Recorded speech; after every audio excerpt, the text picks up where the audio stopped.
badah ugut pelaksanaan undang-undang. Polis Diraja Malaysia PDRM berkata pihaknya sedang menyiasat ahli Parlimen Baling yang baru menang pada pilihan raya umum ke-15 lalu, Hassan Saad, berhubung kenyataannya yang mendakwa Perdana Menteri Datuk Seri Anwar Ibrahim sebagai ejen Israel. Kenyataan Bukit Aman tersebut membetulkan laporan akhbar sebelum ini yang mengatakan PDRM sedang menyiasat Presiden PAS Tan Sri Abdul Hadi Awang. Bagaimanapun, Ketua Pemuda PAS Selangor Muhammad Sukri Omar telah memuat naik satu hantaran di Facebooknya yang bertajuk "Jangan cuba mengganggu Tuan Guru Presiden PAS".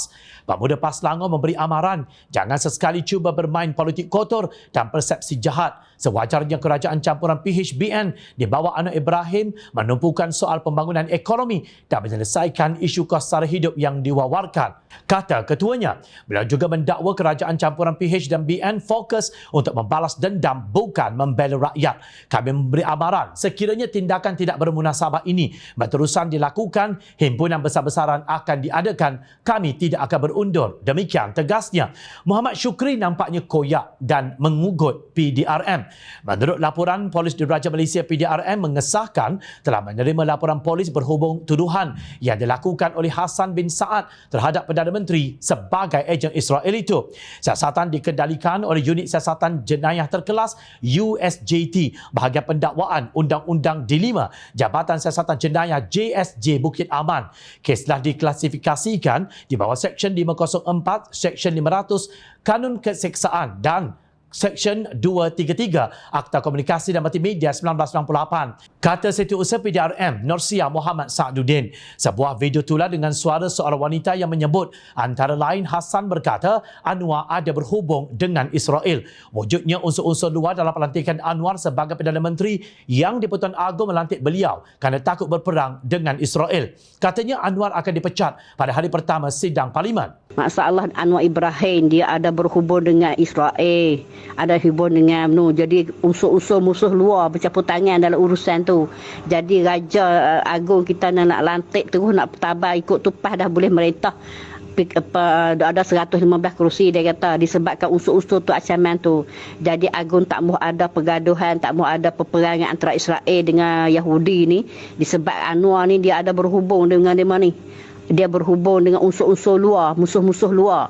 Jadi terpaksalah buat panggil majlis diraja mesyuarat-mesyuarat dia kata. Tapi apa bulan tu dia kata akan bersidang pertama Parlimen. Dia kata dalam persidangan pertama tu Agung macam mana tak Anwar tak dapat penama sebut nama ada benda apa tu deh. Di situ berbuktilah dia sama ada dia nak kekal jadi menteri ataupun dipecat pada hari itulah. Jika kenyataan wanita itu benar, ia sesuatu yang amat malang bagi penduduk Baling.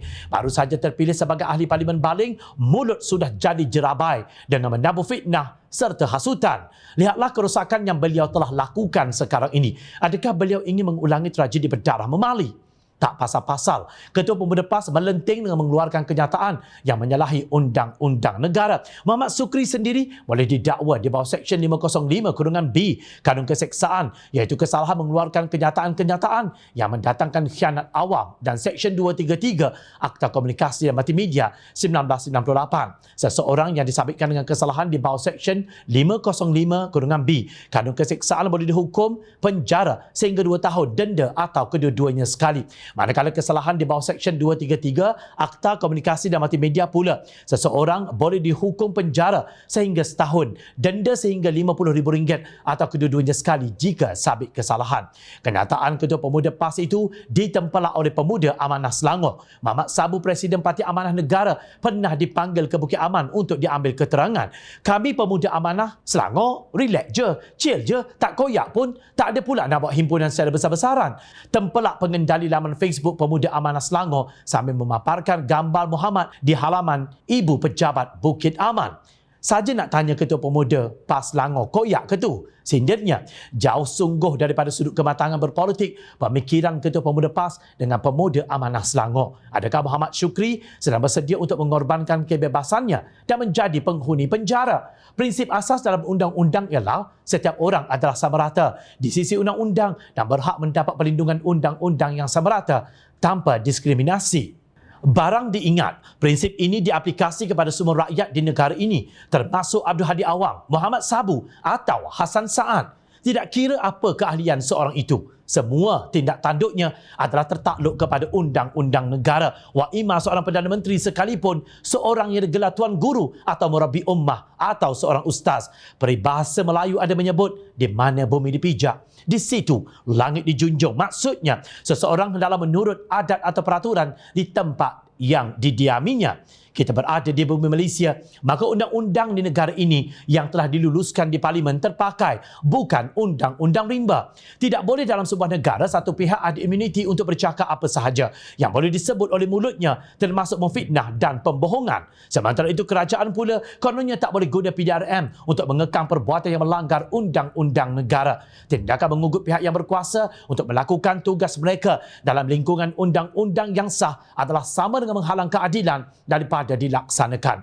Marilah kita hayati firman Allah dalam surah An-Nisa ayat 135 agar kita bermuhasabah. Terjemahannya berbunyi, wahai orang-orang yang beriman, hendaklah kamu menjadi orang-orang yang sentiasa menegakkan keadilan, lagi menjadi saksi yang menerangkan kebenaran kerana Allah, sekalipun terhadap diri kamu sendiri atau ibu bapa dan kaum kerabat kamu. Kalaulah orang yang didakwa itu kaya atau miskin, maka janganlah kamu terhalang daripada menjadi saksi yang memperkatakan kebenaran disebabkan kamu bertimbang rasa, kerana Allah lebih bertimbang rasa kepada keduanya.